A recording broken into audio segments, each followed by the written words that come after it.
Microsoft, OpenAI, and United States Teachers Union are hatching a plan to bring artificial intelligence into the classroom, and that is a headline from Wired today. So let's talk about this. Students, they're turning to AI to solve math problems, to write essays. Teachers are seeing this. They're trying to figure out how to deal with this. Is this okay or not? But before I ask you that question, I want to go to the president of the American Federation of Teachers and what they had to say about the arrival of AI during the announcement today. Take a listen. When we saw ChatGPT, when we saw it like so many others saw it, I think in November 2022, we knew it would fundamentally change our world. The question was whether we would be chasing it or whether we would try to harness it. Aha. Okay, Paresh, what do we know about this? What is the plan? What does it mean for teachers? Yeah, so the American Federation of Teachers is teaming up with Microsoft, with OpenAI. They're going to open up a national academy in New York where they're going to try to train teachers on how to incorporate AI into the classroom. That the United States has the necessary labor force for this transition? I think we do. I think with AI, with automation, with so many of these factories are going to be new, they're going to be smart factories, that I think we've got all the labor force we need. And our high school educated people, they're going to train to do robotics mechanics. It's kind of like a supercharged BMW mechanic, you know, like you just can fix those robots.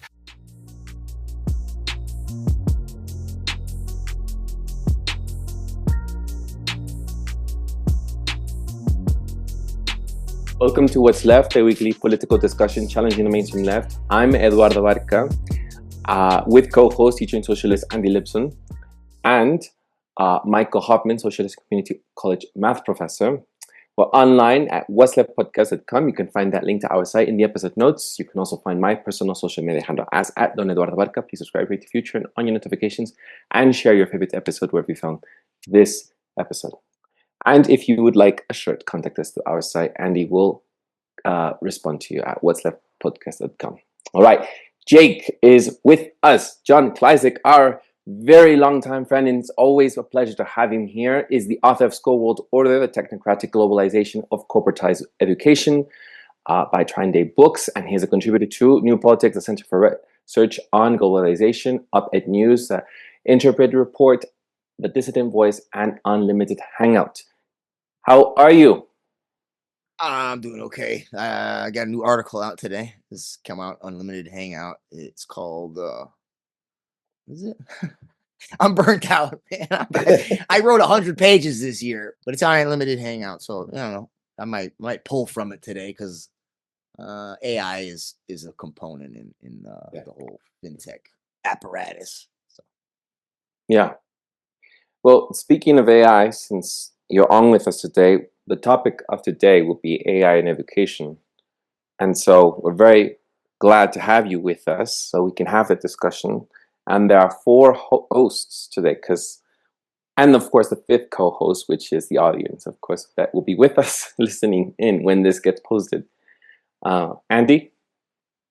Yeah, I mean, part of this is because the school year is starting. But one of the reasons that I think I reached out to you and Eduardo and Michael on What's Left about, like, after I'd seen the story, which about a month and a half ago, where Randy Weingarten from AFT, the president of AFT, had reached an agreement with Anthropic,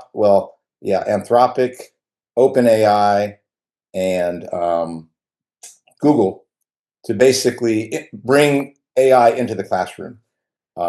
And concretely, it was about training the teachers union, AFT, the American Federation of Teachers, the national union, was going to be endorsing training about 100,000 teachers on how to integrate AI into the classroom. Now, of course, this is all happening at the same time. We've been talking about AI and how bad that is. And I'm part of a group called Stop AI.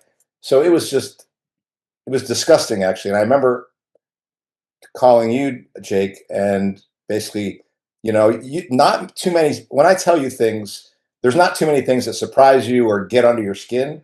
But when I told you that Randy Weingarten had done that, you were like, "Are you kidding me?" And I just thought, like, yes, it's awful. And so it's the beginning of the school year. That the push towards getting kids and teachers to use ed tech and use these AI tools is growing and expanding. AI's use across the board is expanding, from Stargate to probably the Golden Dome that they're going to build across the country and things like over the country, to what the things we hear in warfare and then in healthcare, and then just in the news. It's like all these different things AI is doing, and even the story that more and more college graduates are struggling to find jobs as they leave college because jobs are already taken by AI. I wanted to do an episode talking about education and AI, and these are definitely the cast of characters I would want to do that. Jake, Michael, and you, Eduardo. So that's what we're going to talk about today. I mean, I guess I'll just start with, what I had said when we talked on the phone, which is, unions, are organized labor, right? They're there to protect workers, right? They're there for the benefit of the workers, right? And a teachers union in particular, right? The profession of teaching, right? Protecting that profession. You're there to also, right, protect the life of the mind, so to speak, right? I mean, we have different, disciplines up here, right? Science teacher, math teacher, English teacher, right? We're teaching, but right, I mean, all of it is the life of the mind, right? And the cultivation of right thinking.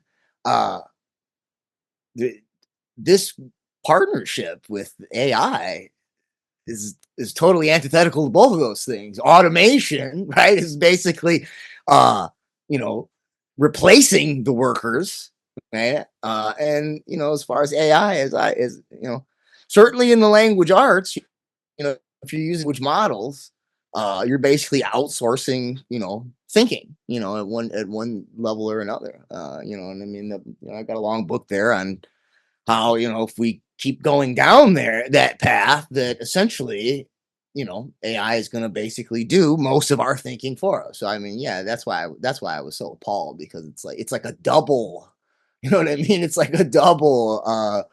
I'm trying to think of something that's not a four-letter word to screw job, etc., whatever. But yeah, it's I guess I'll put those things on the table. Yeah. Yeah, I in preparation for this episode, I read a book called The Empire of AI by Karen Howe, which I actually highly recommend.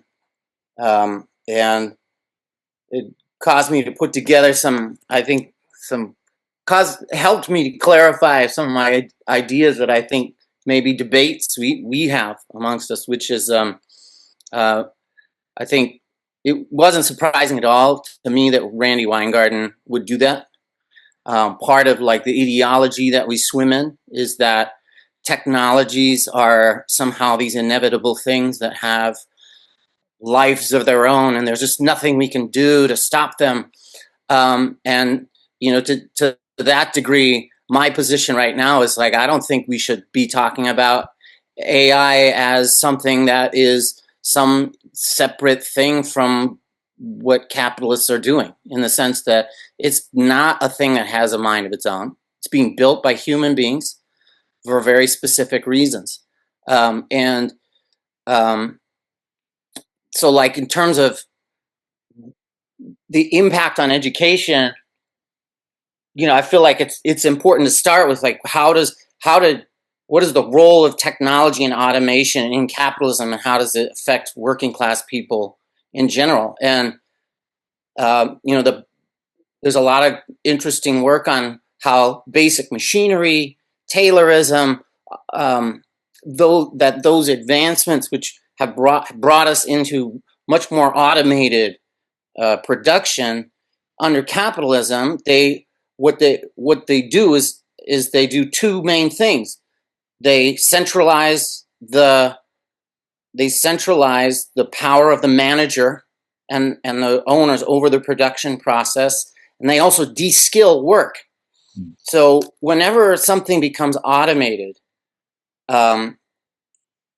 what capitalists want to do with that, and the reason why they push for that technology, is they want to have more firm control over the production process, and they want to take that control away from workers, right? So what that has meant for the workforce is that most jobs have actually been steadily de-skilled.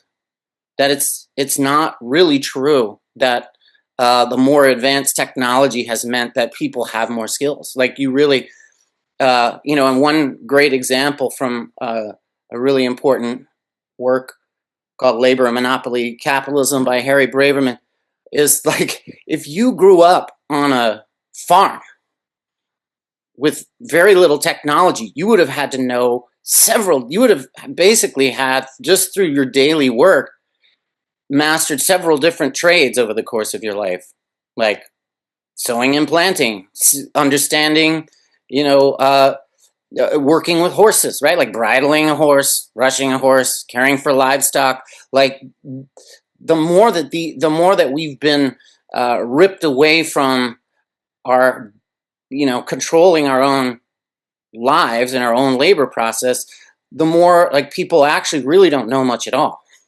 In terms of like the level of skill. So what is the education system in that process then? What is the social role of our educational system? I would say that overall, it depends on it depends what class you're born into, what social class you are. It depends on essentially your position with respect to capital. So you have elite schools where people are taught to strategize. People are taught to, the art of language and control is very important.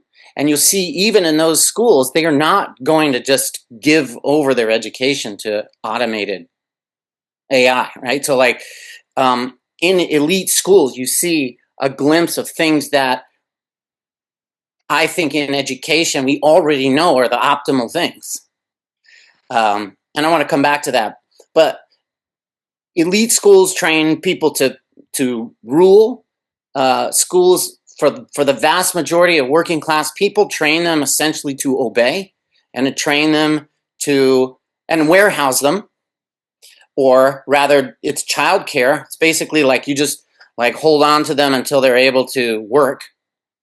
And educational reform within the context of U.S. schooling has actually had very little real impact on the actual schooling, I would say. Meaning like these big reform, like I don't know if you remember, but there's always a new ed technology around the corner that's going to change everything.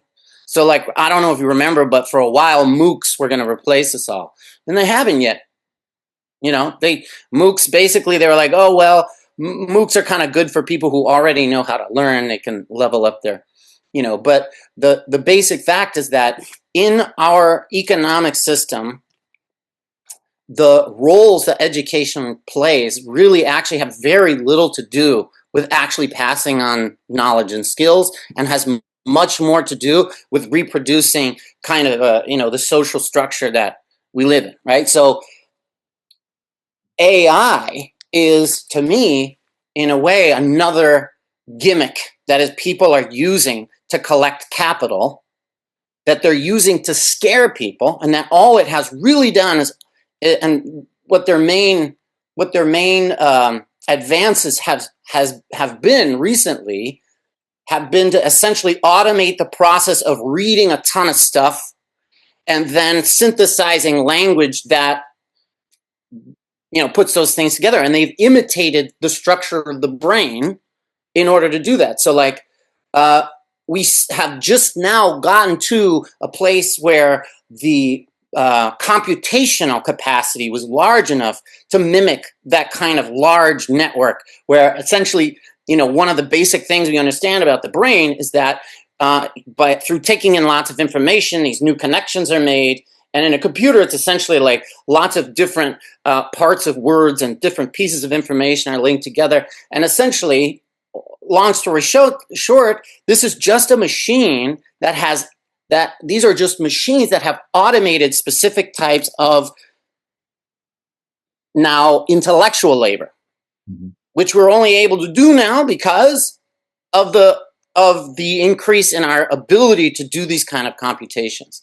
So to me, it's still just about exploiting labor and leveraging the power of work of the ruling class over us. And it has, and I also think so there's two kind of prongs. There's like, what really is AI? And then there's also like, what impact are we going to really see in the educational system? I think all it does is reproduce, what we're going to do is we're going to see a difference between, like in our work at community colleges or in the colleges, we're going to see a difference between the kids who can pay for GPT premium and people who can't pay for GPT premium. I mean, that class division and that access essentially to real, that access to, the resources is going to be broadened, and like other technologies, it's going to just sharpen that class division. But I mean, I'll leave it there. There's a bunch of different threads to pick up, but I guess I am now against. I want to. Here's what I want to. I want us to pick up the thread of, is AI. AI is just a marketing term. AI is a marketing term that capitalists, and then AGI is a new marketing term that they're using, which is basically like a bogey, which is like a bogey, like, oh, they're going to become smarter than us. There's nothing that actually guarantees that AI will be able to be smarter than people. There's nothing that guarantees that. There's no theoretical proof that this is going to happen. And so, but what the function that it's taken on is that by basically saying like this, somebody's going to develop this technology. It's going to be so powerful. Capitalists are going to throw their money at it because they have to be first. And if they're first, they'll make more money. And also we have the evil empire we have to compete against, which is like the bad guys are going to develop it at first. And so it becomes another race to the bottom. Basically, you're developing automated intellectual labor designed essentially to extract profit. And I would say that that's the most important thing to say about AI, and that AGI is a bogeyman. They don't have it yet. There's no generalized intelligence. There's no like this is not a thing that exists that has autonomy. It doesn't. The current technology, you must give it a specific task. You must give it a thing to optimize. You must prompt it. And the other limitation of it, okay, yeah, I should stop talking, but you can tell also there's real physical limitations, because the people who are talking about expanding AI are also like, by the way, in order to do what we want to do, we're going to have to cover the earth with data centers, right? So I think it's very important for us to be like, no, none of these things that AI is claiming, that you're claiming AI can do, are things that we can't just solve by like actually hiring people. And you're just trying to scare us into submission by making it seem like there's this, unstoppable force of technology that's going to be developed and there's nothing we can do about it.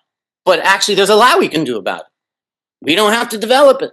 Or it could be developed by, backward designed for actual, stuff that people actually need if we want it. I mean, and that's another, area of debate, but I'll just leave it there. Well, I mean, I'm going to speak about just the connection that AI at the border and AI in education are. There's parallel paths that are happening there.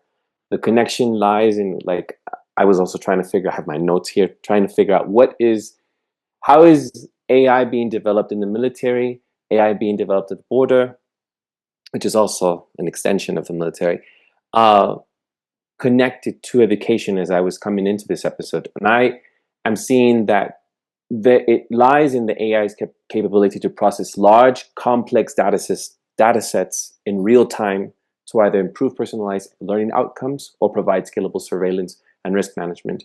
And that is what AI is going to do. It's not, as some articles that I've been reading about, such as in the UK, that AI in schools, this is from educationhub.blog.gov.uk, AI in schools, this article, in colleges, what you need to know as it's presented to support and to relieve the burden of the lack of resources that are in classrooms or teachers. It's rather a way to enter into the camp, the education camp, to be able to analyze patterns, analyze systems, and see as numbers, students as numbers, and even use teachers as as a way to manage these numbers, right? There was a New York Times opinion piece that now just got blocked. They tried to open it now. It's like, but it was in response to Trump's executive order titled "The Advancing Artificial Intelligence Education for American Youth." It was published. This was the order was signed on the 23rd of April, and this was the order that mandates the integration of AI concepts across schools' curricula to ensure students become AI literate from a young age. And the person, I forget his name, writing opinion piece, was talking about, just as you had, I don't forget who had mentioned, but just how much this will actually hinder critical thinking. So these are the two areas that I'm concerned about. It's analyzing us as a system of patterns and taking away our way of thinking, critical thinking. These are the two areas that I can think of that are on my mind as we discuss this episode, because we're starting to introduce AI to very young children, and everyone here, I guess myself including, because I have since stopped working in public education, but I primarily was in primary education, elementary school. And for me, it's very concerning because introducing kids to AI to help them learn, to help them read, or to as an intervention way of intervening on whatever growth they're having that may not be fitting to the classroom management or to the way the classroom is supposed to be managed and at pace with learning outcomes,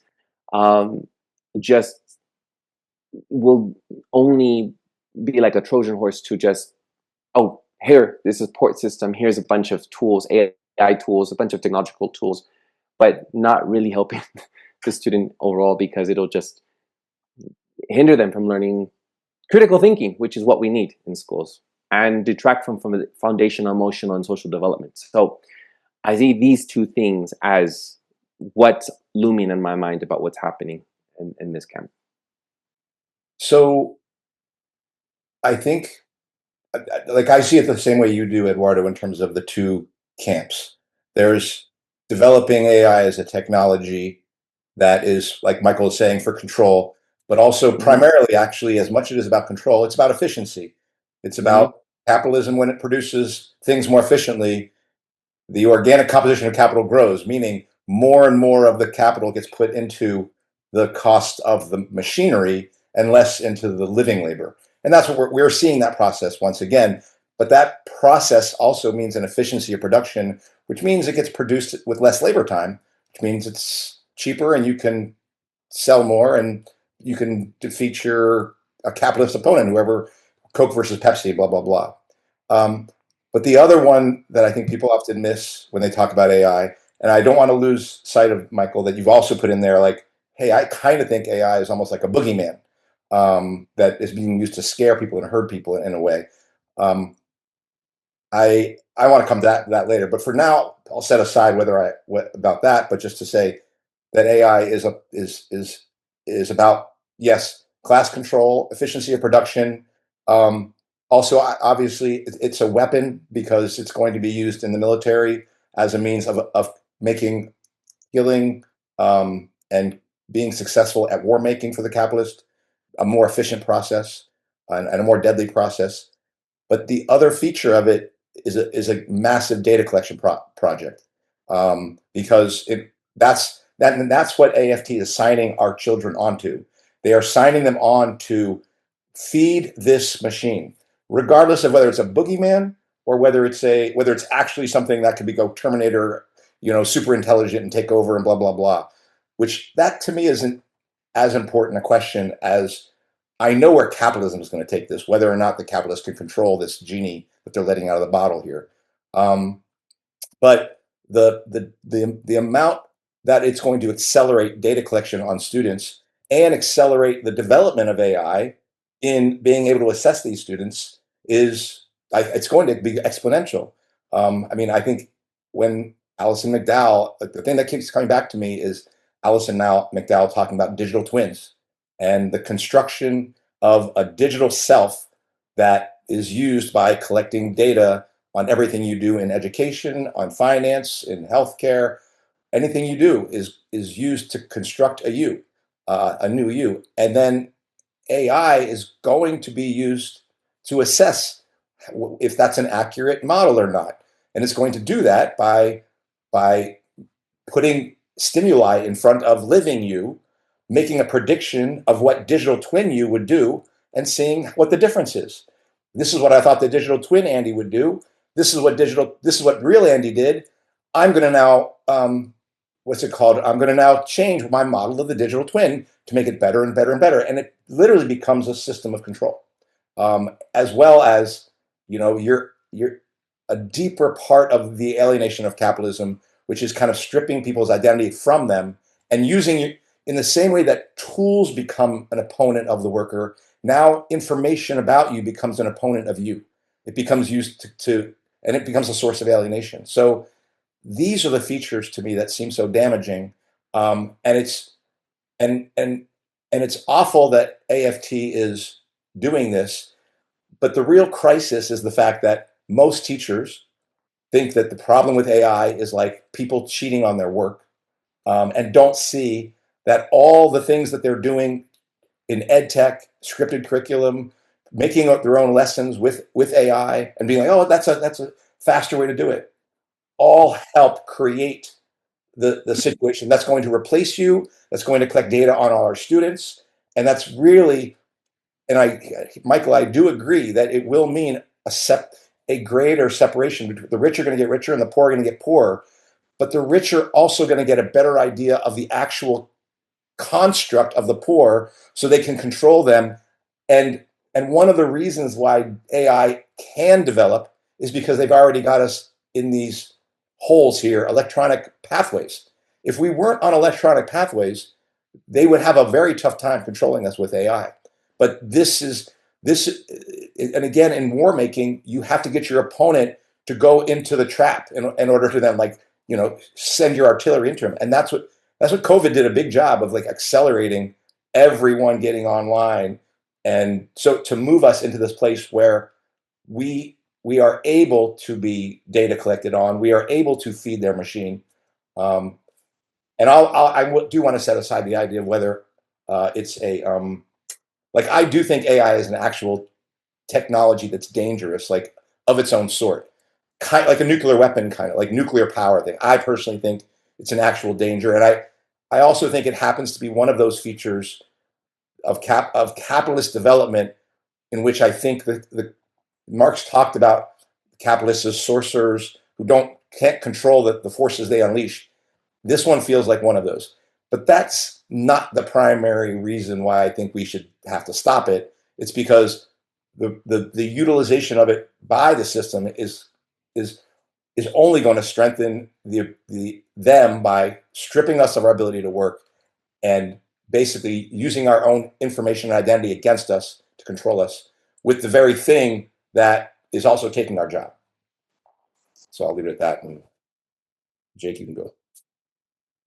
There's a lot on there. I'm going to apologize in advance that my brain is, like I said, it's not I can feel the fatigue in it, like a muscle where it's like I have thoughts and I have ideas, and then it's like when I go to grab them and unpack them, it's like, wait, what was that? So it's happening quite a bit. So I'm just gonna apologize for my lack of articulation at this point. So I just made a couple notes so I could be semi cogent. Because there's, we did the whole round robin here. There's a lot of irons on the fire. The AFT and the history of the AFT. There's a series on Unlimited Hangout. It's called Teachnocracy. It's not actually in the, it's a play on technocracy, but it's about five parts? There's a piece on the history of the AFT, a piece on the history of the NEA, and then there's two pieces and there's a third piece that on digital ID and vaccine passports. But the two other are on the global union called Education International. And what I lay out in those articles, a lot of it was, information that was given to me by my mentor, Charlotte Thompson Iserby. For people who don't know, new people to the audience. I mean, people that have seen me on the show, they know who she is, but she wrote the foreword to my book, worked for, in the Department of Education under Ronald Reagan, and blew the whistle on this thing called Project BEST, which is basic education skills through technology. And she had a bunch of, she had a big library, most of the books back here, and I got all her files. And one of the reasons why I even wrote that series was because she had these files on this thing called Education International, this global union federation. I'm like, what is this thing? So you start looking, and come to find out, the NEA. I want to say late 60s, right? There's and if my dates are off, you can go to the piece and find the precise date. But well, this is actually interesting. It relates to Project BEST. You had something called Project BEST. Now, one of the main contractors for Project BEST was called the Association for Educational Communications and Technology. Well, that was the AECT. Before it was the AECT, it was the Department of Audiovisual Instruction of the NEA, of the National Education Association. They had this piece. It's a big, thick thing, and it's the title is something like programmed instruction and programmed learning, or something like those two phrases, sort of something like that. But it's basically a showcase on, going all the way back to Sidney L. Pressey, made the first teaching machines, and then looks at B.F. Skinner stuff and looks at the theories, and they're promoting this ed tech stuff. Going way back, the AFT in particular, the NEA was like a professional union, was founded as a professional union. The AFT was founded more as a labor union. So the AFT was always more in line with the workforce training, workforce development stuff, and they were more in line with like the public-private partnership angle that where education has gone. So someone like Shanker, who was a member of the Trilateral Commission, I quote him in there, he's meeting with people from IBM at a trilateral meeting. Okay. So, they've been, they've been on board with the ed tech agenda for a long, long time. One of the other things about this partnership that I don't know if you all knew this, but did you know that the AFT also announced an explicit direct partnership with the World Economic Forum to set curriculum? Yes. Now the funny thing about it is that, look, in that series, what I showed was that Weingarten is a board member at Education International, and Lilia Eskelsen Garcia, she was a board member. She was I think VP of the NEA. Another guy, David Edwards, high up in the NEA, is at EI. But then you got a lot of other big wigs, like this guy Fred Van Leeuwen. I think is he Dutch or German? I can't remember. Robert Harris from Australia, and Sharon Burrow from Australia as well. And she's part of several other global union federations, like the ITUC. I can't remember but it's the ITUC, and there's a few of them. And these people are all members of the World Economic Forum. They've all, so, I mean, like, this has been going, I mean, I've never had Randy Weingarten or one of them announce, like, we're going to set curriculums in partnership with them. But, I mean, again, it's just like, this has all been a long time coming. It's interesting that the AI companies that they're partnering with, so it's Anthropic, OpenAI is partnering with, so that's part of Stargate as well. But there was an announcement. So they put up this new website. It's AI.gov. And I guess it got leaked on like GitHub or something, and you can find the archive page, and then the archive page got waxed, and then they relaunched the actual website. But in the archive page, there was three things. There was going to be 3 AI interfaces or applications on this platform, and one of them was it was either the console. Yeah, it was the console or the API. I think it's the console was the name of it, and it was supposed to integrate with Anthropic, OpenAI, and I think the middle one I think was different. It might have been Microsoft and not Google. But it's just interesting. So you had the same company. So at the same time, the unions are partnering to hook up these same AI companies. You've got them partnering with the federal government. In the meantime, you got Palantir that's got a partner, contracts with basically every agency. Right. I mean, so we're basically creating, the infrastructure for all the data mining that we need. And as far as I know we're looking at this, or we're kind of looking at it in terms of capital, right? I would look at it like or to add to that. So we did a show here on systems dynamics, et cetera. It's just, it's the first person to talk about systems dynamics was J.W. Forrester, okay, and he was doing systems dynamics. But where the theory of systems dynamics comes from is from supply chain dynamics. All right, I mean, and we talk about population. I mean, the systems it can be applied to anything. It could be macro systems like population growth and climate change. It could be micro systems like in the neurobiology, etc. But the original studies were done on supply chain. And so I have a piece. This is from, I don't know, what year is this? 1998. Knowledge supply chain, managing K through 80 learning. Wow. So that's your lifelong learning, right? Because in this economy, right, everything's good. You're going to keep losing your job. They're going to be repeatedly automated. So you're going to have to be retrained to do some other digital job. But this whole thing is they break down what they call knowledge, right? Knowledge supply chain. And so this is what we're talking about, right? Like, in this knowledge supply chain is really just it's reducible to as Michael said, right? Everything is being de-skilled. So the knowledge isn't like knowledge of like it's basically the knowledge of how to passively interface with the AI so that the supply chain can move as smoothly as possible. In other words, you as a unit of human capital are just another gear, and the AI, right, is a bigger or smaller gear that integrates you with the production mechanism, right? And so you basically become just part of the factory, and that's what I kind of meant about like where I was going with the whole idea that, automation replaces work, but automation of learning replaces thinking. Right. And so what happens is, right, I mean, the life of the mind is nothing other than passively affirming what the AI tells you is true and what you need to do, et cetera, et cetera. And that's, and this was basically how I got to write the book, was that the premise of it was that, I was working for a company. I'm just going to go ahead and say it from now on. It's been several years. The non-compete clause is over, and they were only paying me $11 an hour with a master's, anyways. But if I'd have got a PhD now, they'd have paid me $12 an hour. So that's a good deal, It was Pearson, okay, and they had Smart Thinking, and Smart Thinking was their tutoring company, and they put IBM Watson in there one day, and they're like, "It's going to co-pilot with you," and I'm going like. So it's basic. And then I realized why they were so rigid about, I'm not going to say their proprietary step-by-step process, but like you had to do it this way. And they were very, the people would review it. They were very particular that you did those steps. Well, that's for the machine learning. If everybody had their own style, the machine learning, you're giving the AI a set parameter of premises to extract the pattern from.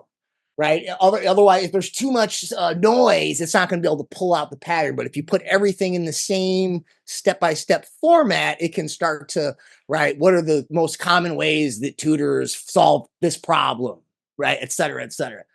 But then I'm going, so I sit there and I go, well, so every day I go to work, I'm basically, what did Marx say that the capitalists are gonna build their own grave diggers because they're gonna make the chasm so bad that they're gonna revolt one day. And turns out it looks like the workers are gonna be their own grave diggers by leaning into this AI over time, because so eventually I'll be gone. But then I think, well, okay, let's keep going down the line here. What happens later? Like if you can replace the teacher and the tutor, then why do you need the student? Anything that the teacher can teach the student, the AI could do it just as good as it could teach it. So you don't need the teacher or the student, right? So I mean, and so if I know that, if I can figure that out just by just by looking at an email that tells me IBM Watson's going to be data mining, if I know that, these people writing the code have to know that. These people that are into systems dynamics and 10-year plans,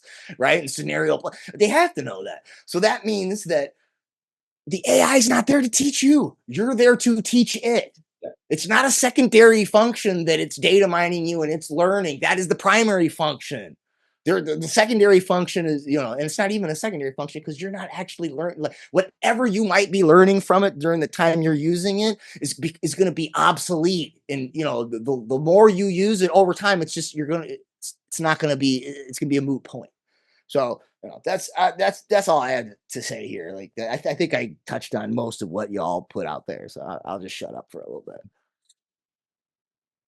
Yeah, the stuff you were saying about the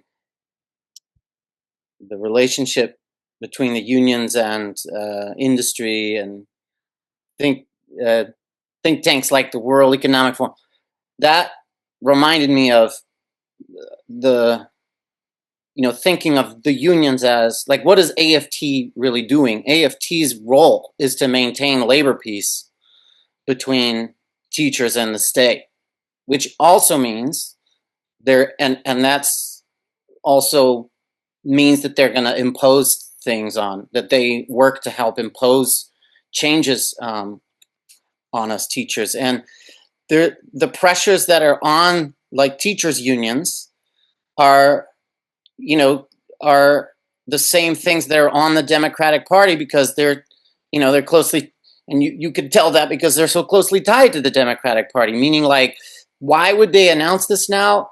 They are under tremendous pressure to modernize education with the new wave of technology. And that is pushed, like you were talking about how they meet, they've been doing this for a long time, right? Like TI, the TI calculator, like what a freaking scam, like it was required that students buy these like $100 calculators for, so these waves of technological development get imposed on us, and unions are part of actually imposing that on us. I mean, they're a place where people sometimes kind of resist, but resistance has not been the main story. I think the thing that I really wanted to say, though, is that a lot of the arguments we're making about what AI is going to do, of course I agree with it, right? In fact, my main premise, was like, the main thing that automation does is strengthen the control of management, which is what all this data, processing, the centralization of data processing is strengthening the control.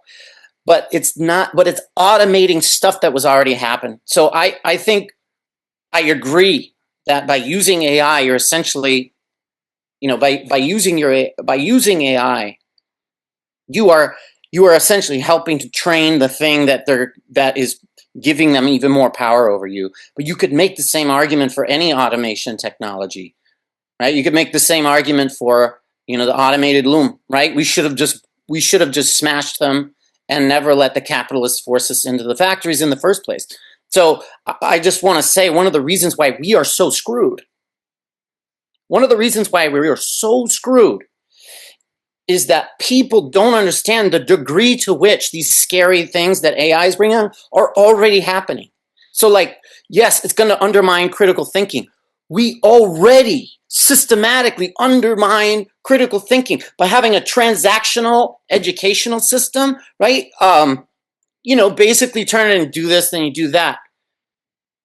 The vast majority of students who I meet who came through, who come through our educational system are wonderful people you can still, make connections with, but their educational experience has basically, and for most things, has basically taught them to not care and not be excited or curious about learning, that it's about like get your chip at the end by pushing the button, right? So like our educational system already strips people of their ability to do critical thinking. Our educational system already collects data on people and uses that to decide what they're going to be.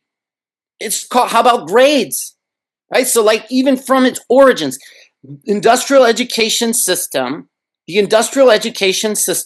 was about gathering data on humans to sort out what role they would best serve in the system. It already does that. This is my beef. And yes, AI will be an acceleration of that. And it could make the ruling class, qualitatively more powerful, right? I agree with that. But I feel like we're missing the fact that all this shit is already happening. Like if you go back to the creation of the letter grades, A, B, C, D, one of the big early uses of that was this guy Terman who gave IQ tests to thousands of people in the military, and they were trying to sort out who was officer ready, who was like, maybe could go into a technical field, and who just was meant for the front lines, right? Like from its origins, and this is like turn of the century. Might have been in the 20s, World War I. No, it might have been World War II.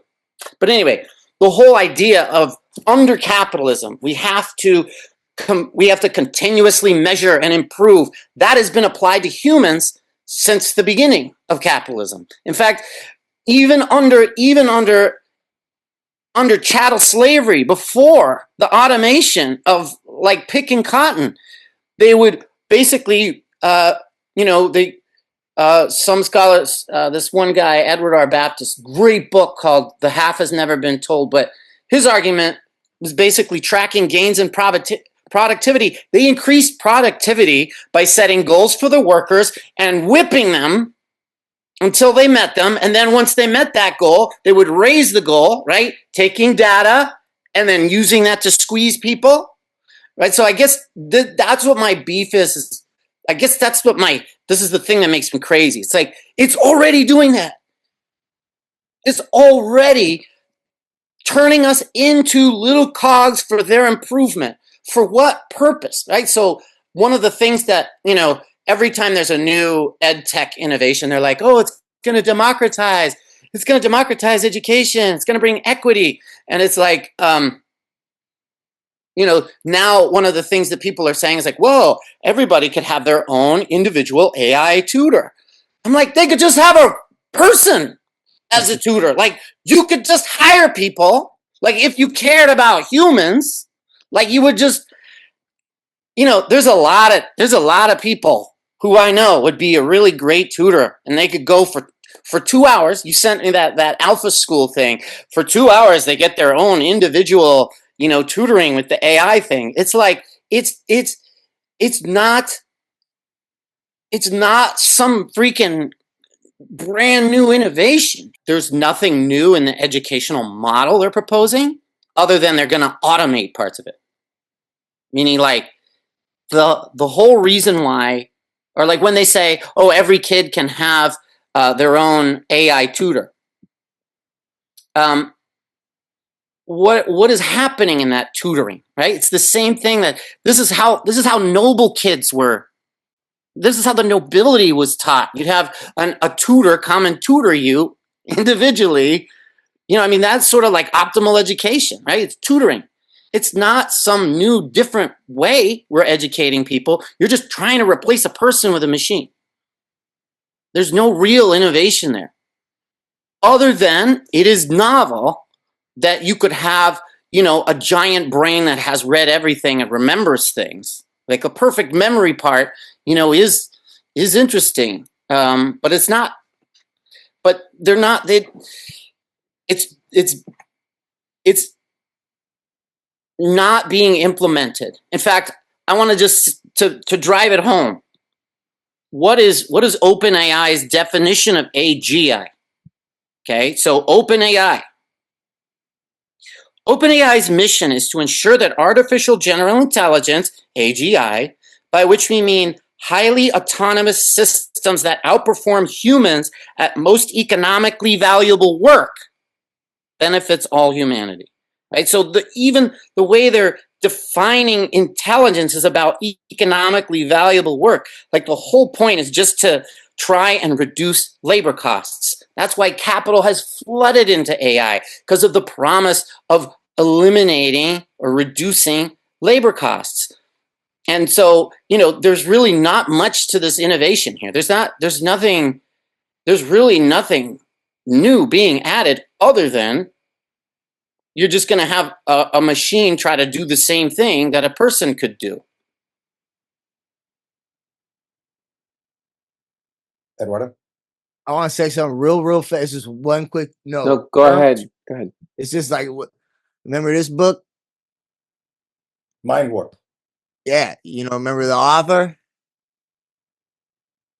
Oh, Michael Aquino, yeah. His mom was one of Terman's students. Just so you know. It's just a little interesting little factoid there. That's all I just want to say. Go ahead, Eduardo. I want to say it. No, so I pass. Someone else can jump in. So, Michael, there is nothing new under the sun with regards to the basic features of capitalism. I agree with that. Like, I don't agree that there's nothing new here. In terms of the actual level of threat and the ability of that threat to the threats of data collection that we've talked about, digital twin, blockchain, things like that, and the threat of jobs being like human labor being replaced by machines.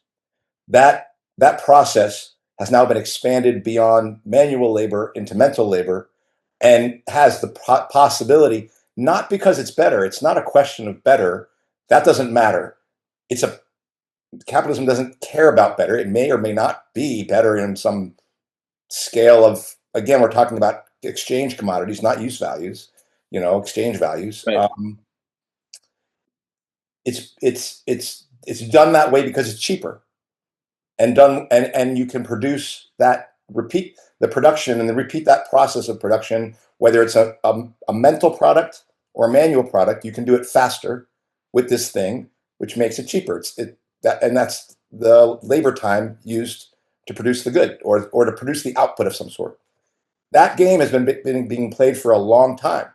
Marx talked about it when he talked about capitalism and the growth of organic composition of capital. But I do think there's some features here that I think, well, let me put it this way.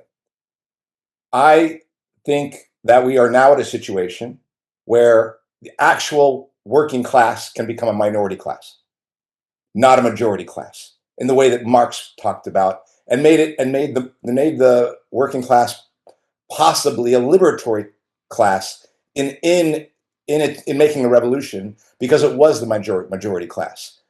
It is now possible for the capitalist to make the laborer a minority class within that, right?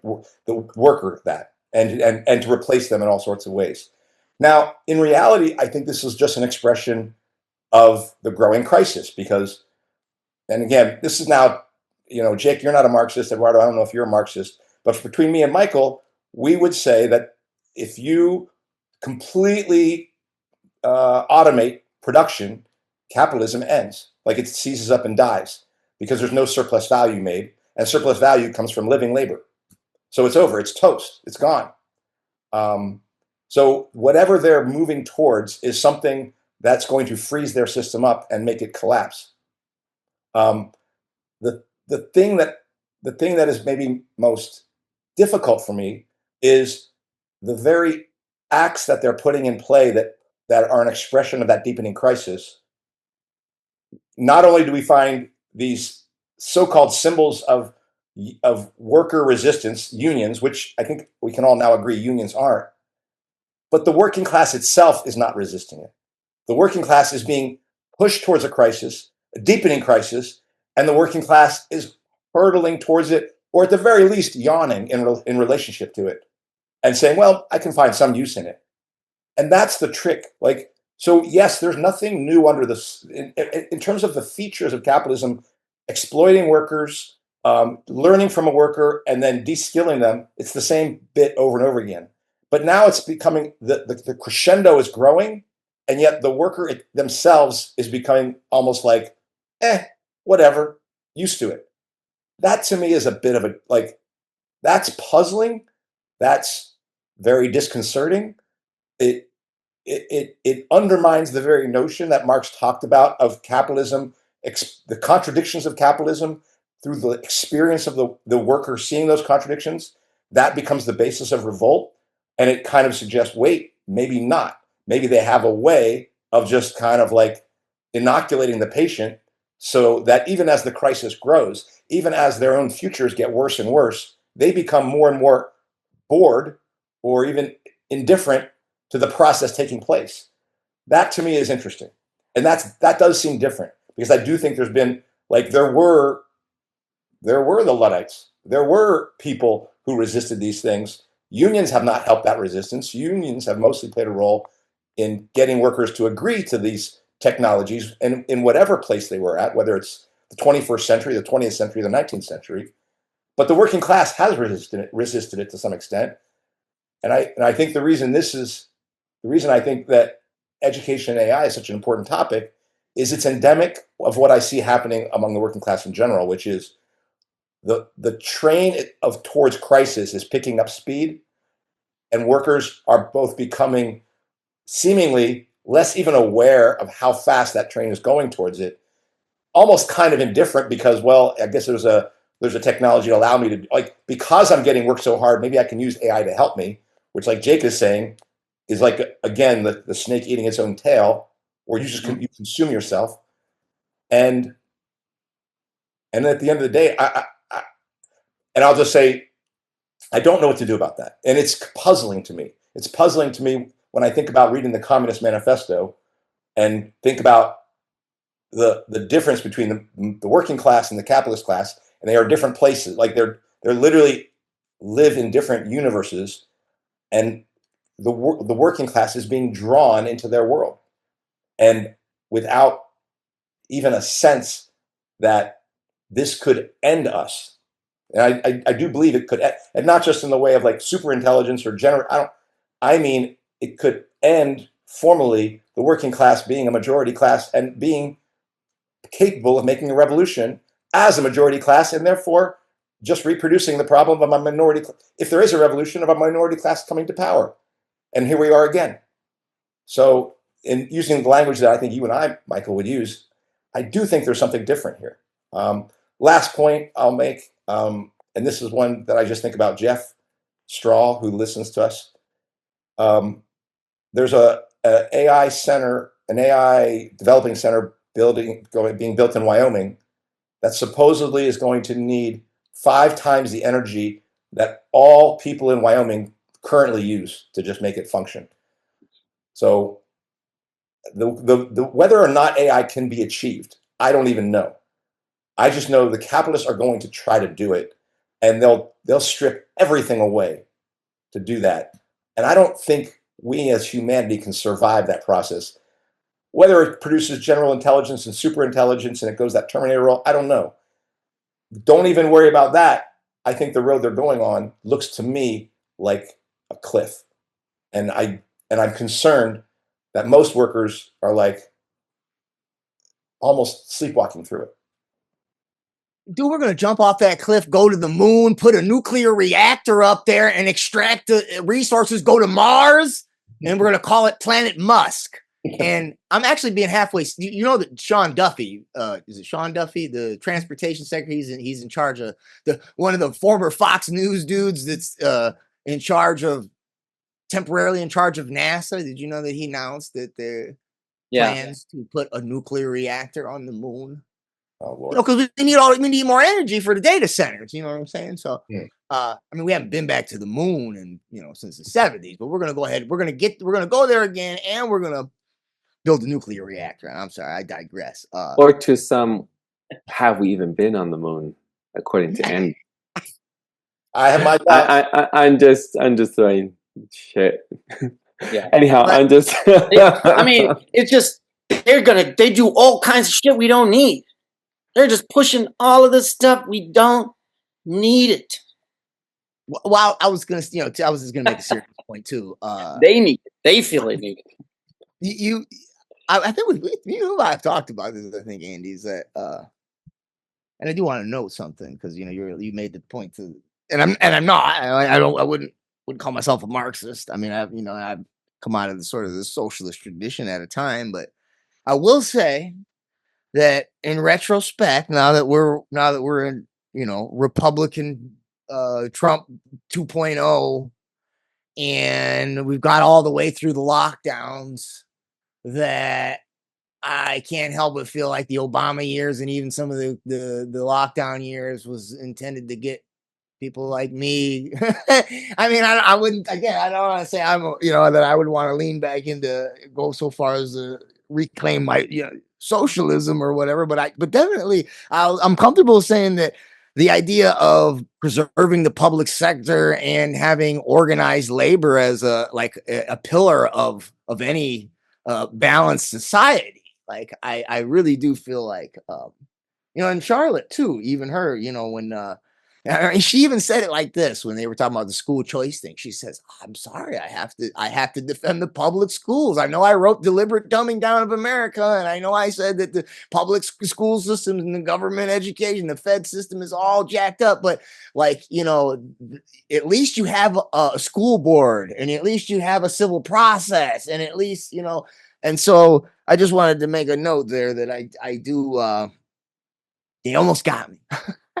You know what I mean? Like, I'm just saying, they like during the lockdown years, it was like, well, dude, I can't, I mean, then my book was very much about how are we going to fix this public system. And then it was like, well, dude, I ain't going to go here. Like, I think we need to have a parallel structure, and we need to have some homeschooling and, pods and co-ops. And I think both of those things are still viable, but it's like, yeah, it's, I guess I got away from some of those things. The other point I wanted to make was that you talk about the working I don't think working class people have a worker identity at this point anymore. Like back in the day, like when people were wanted to organize labor, people took pride in their work. Like they want you worked hard, and it was like nowadays people when people talk about I don't say I'm not including you, but as a popular kind of when people there's a large swath of people that when they critique capitalism, they don't mean that they want the ability to have the dignity of reaping the fruits of their labor that they earn by their actual work. Like a lot of people just kind of want a UBI. Like they just want you know what I mean? Like it's not really about labor. It's not about preserving the worker and the worker's identity. It's about you understand that you're on the bottom of a pyramid and as a class, and you're being exploited, and you don't want to be exploited, and you feel like, hey, give me half of that, give me a piece of that pie. You got all that up there. Can I get some of these crumbs? But that's an entirely different. I mean, I think it's indicative of what you're saying is why are people basically sleepwalking into this? Is because I mean, I think that's part of it. I don't know how we got there. I don't know. Consumerism gets maybe people are more thinking about entertaining themselves and stimulating themselves. I don't know what it is, but at some point, it's a generational thing or whatever.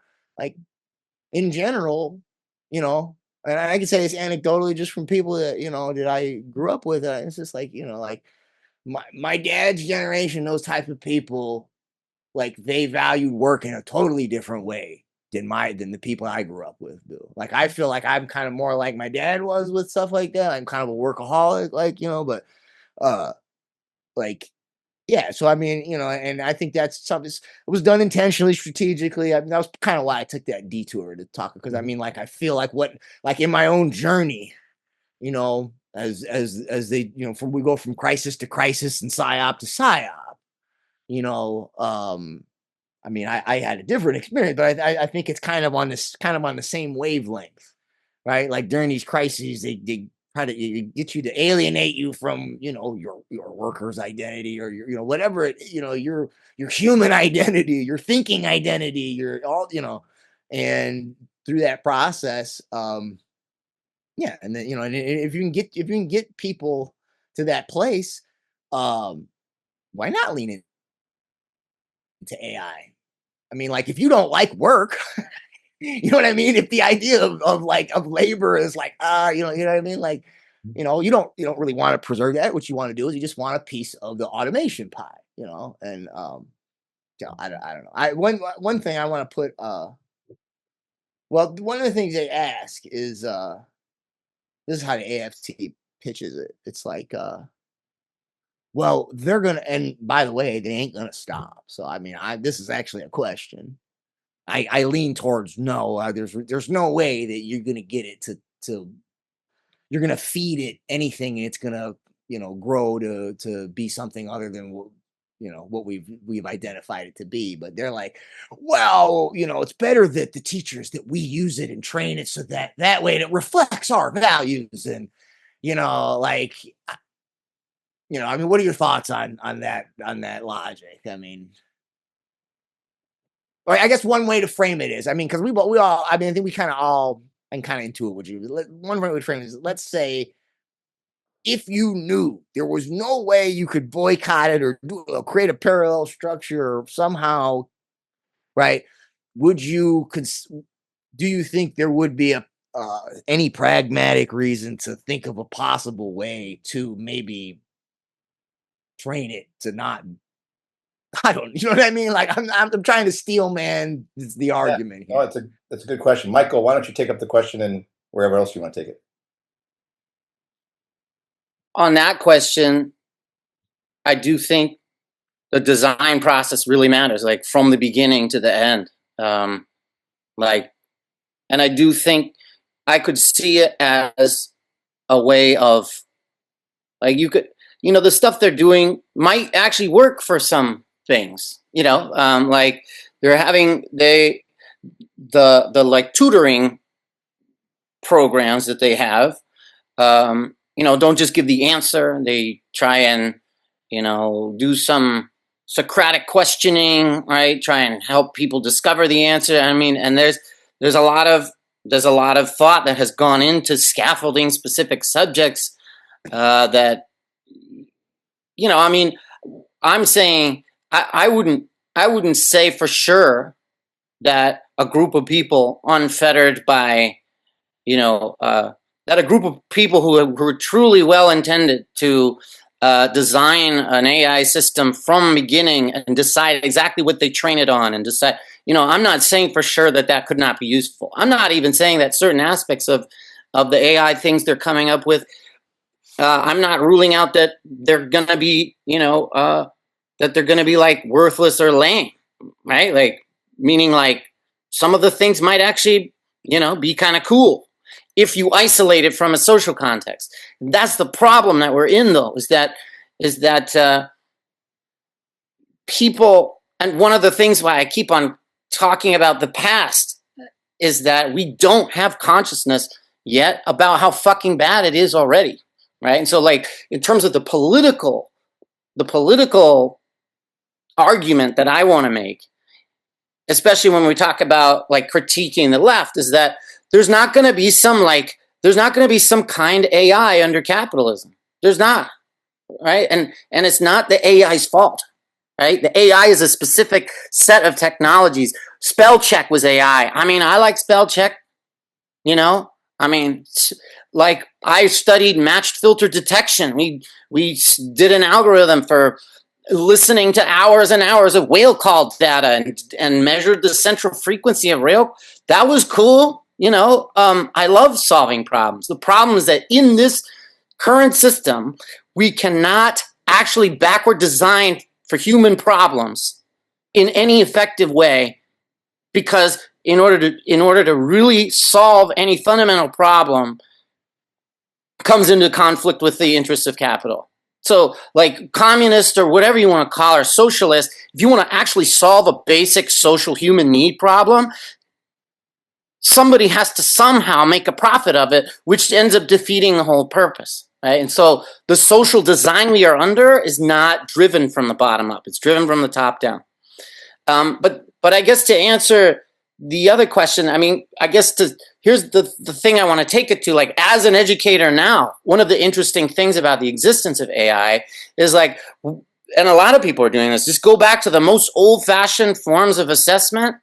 Like, I'm gonna interview you, right? And I'm like, and to my fellow educators, one of the ways that educators responded, and educators are losing their mind for good reason, right? But also one of the reasons why educators are losing their mind is that they buy into this idea that there's some sort of meritocracy within education, and that if students cheat and somehow got through unfairly, like it somehow was bad for society, right?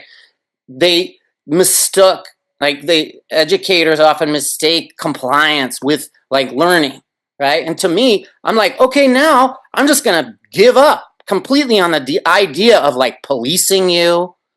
I'm not gonna try and police you. No, here's this amazing human subject developed. It's accumulated knowledge from all of from thousands of millions of years of human learning, and then there's the experience we get to have together socially. And if you feel inspired, and if you feel inspired, this is how you can actually get better at it. The fundamental fact about human learning is that you have to do the thing. You have to practice doing the thing, right? So yeah, if you just let AI write papers for you, then you don't go through that hard process of organizing your thoughts. And maybe it's not that socially valuable. I don't know. But the point is that what we as educators, I believe, have to demand that this is not a fix for anything other than they're trying to hire less people. And so to me, the immediate demand is like, no, we're going to hire more fucking people. Don't spend money on contracting things. Any of these things that are being talked about to help solve some other problem, it's like, nope, we can solve it by hiring people. We need more adults. I mean, especially with children, we need more adults working together. We need to demand shorter work hours and higher pay. Like, these very fundamental things are actually what are actually push towards, the things that we actually want, which is like real human interaction to solve real human problems. So my demand, like in terms of the demands that I feel like we should be making, are not like, oh, we need AI protection policy, or we need it's like, no, there's no policy that's going to fix this. The fundamental problem is that they're going to strengthen their ability to just extract information and profit and then control us. And we have to push against that and not get thrown off by, thinking that somehow some cooperation with the Democratic Party or cooperation with Anthropic and OpenAI, which, by the way, Anthropic and OpenAI are like big competitors. So one of the things that AFT did was they contracted with like a diverse set of like competitors. So they're trying to be, it seemed like they were trying to be like capital neutral in that way. But the point is like, people mainly learn through their relationships with other people. And there's just no technology that's going to replace that. Also, people have to do the thing that they're going to do. They have to practice doing the thing. And so if they don't ever do the thing, then they're not ever going to learn how to do it. And none of these questions, like, to me, we already know all of this. Like, we already as humanity understand the best way to educate people. And so in a way, it's like they're trying to solve problems. No, they're just causing more problems. They're making the problems deeper that they've already caused. And it won't be solved. There will be no like within education solution, which is why now I'm just like, all right, fuck it. You know what? You're gonna tell me your grade. What did you do? And I'm gonna dialogue with you about what effort you actually put in. What were your goals? Did you, did you actually put in some effort? Like, what do you want to do? And also, my subject is not some freaking great thing that should be prioritized over other things in their life necessarily. You know what I mean? Like, educators have to get off this, like, we're saving them in the classroom. It's such bullshit. I think it's not only is it turning people more into cops, where people are now just like, there's just, the accusations of cheating are just now like, it's crazy, man. Because I'm on the, I support, like, when a student gets complains about a teacher, right? Like in the union, that becomes oftentimes like, oh, a union rep's got to go and find out what this manager is going to say to this teacher now. But the teachers are accusing people like crazy of cheating, and I'm just like, what the fuck is the point? Like, you're not getting anything out of like enforcing your will on students. And I think that the thing that I really agree with, John, was that you're right, there's not a worker identity. Labor, however, is an economic reality, right? And I do agree that the weight of labor, like, workers are an actual economic reality, right? And that's the powerful thing about it, is that people align under a worker identity. It's actually in line with their actual material interests and cuts across nationalism, racism, and stuff like that, which is why, to me, rebuilding a powerful movement is about having that kind of identity rebuilt. Especially, and you see it a lot with educators now, where they don't see themselves as workers. They don't see themselves as being somehow exploited. And so they get their little piece of power over students, and, we're all getting fucked. So I don't know. There's a question of audience, because I feel like I made an argument to you kind of about, like, because there's the debate about, like, can AI change the composition of classes, right? And maybe it can, right? And I'm not saying it's not.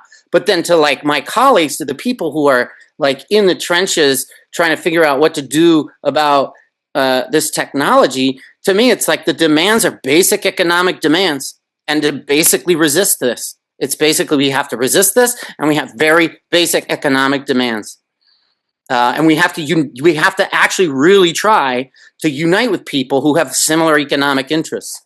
And like the big bourgeois thinkers, or like the big, thought leaders like Noel Harari, or like, Ray Kurzweil or whatever, they're talking about, like, the singular, or Elon Musk, right? They're talking about AI alignment and the singularity. What they're talking about is they're worried they're not going to be able to reap profit from it, right? When a capitalist talks about AI alignment, they mean with our ability to make profit. They're not talking about humanity. There's no shared humanity under capitalism. Well, it'll be transhumanity at that point. So you're right. There won't be any humanity left. All I was going to say was the thinking behind the question had to do with, like, once upon a time, I guess, the cliche is they always say, well, the people writing stuff down would make you not be able to use your memory. And look, we're all fine. And it's that. I mean, I think that's apples and oranges quite a bit, right? Because writing stuff down, you're taking what's in your mind and putting it down so you can analyze it, right? So you can get it in a static space so that you don't have to hold all the moving parts in your head, and then you can, right, hopefully extrapolate it, as opposed to you're asking an external mind that's not actually a mind to fill yours with stuff and then adopt that and act upon it is, very different. But I just asked because, yeah, I mean, like, I don't, sometimes I wonder about, like, we got to do something, and I just wonder. I would like to like, try to answer the question. yeah, but go ahead. Go ahead. I think I have a different answer. Well, I have a different answer than Michael. What I heard you say, Michael, was kind of like almost that this AI could potentially be used, but not in this context and things like that. I think, to me, AI is an alienation machine. it acts to make humans less attached to each other, and not just AI, but this internet technology and data collection. It is part of the answer for why workers do not feel like their work matters, because you guys talked about it. The de-skilling itself makes it like, this is bullshit that I do. I just do this piece of this, and people feel more and more detached from what they do, and they feel more and more detached from each other. So the grave diggers Marx was talking about was not individual workers. It was the working class itself as a collective class.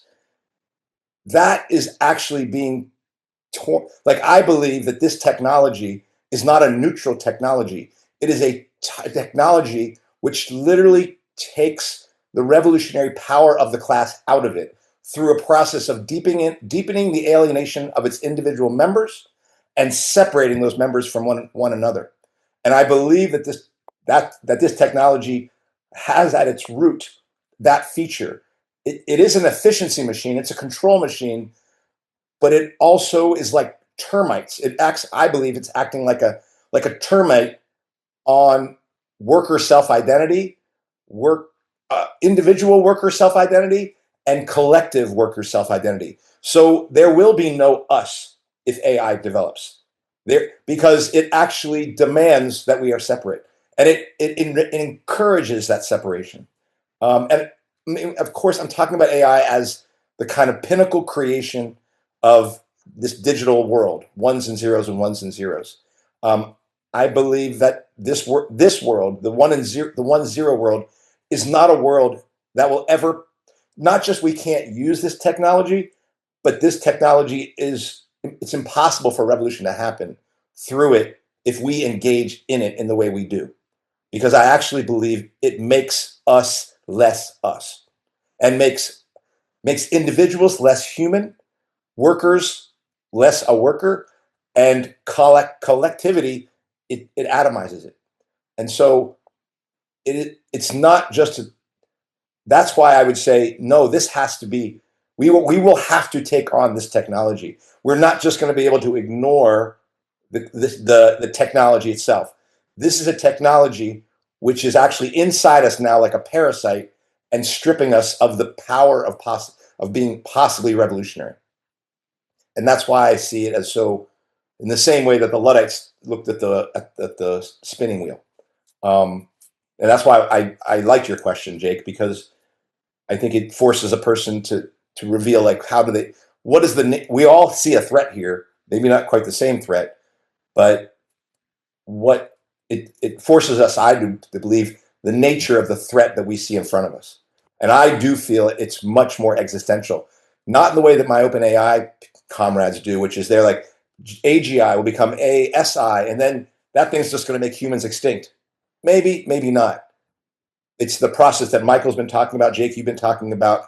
But I also believe there's an additional process in play here that we haven't spoken as much of, which is the actual undermining of the working class as a class, and the deepening alienation that the class experiences and individuals within it experience as a result of the world that is being formed around us, that is producing goods without our participation in it. And so that's how I take up that question, and I think it's an important question.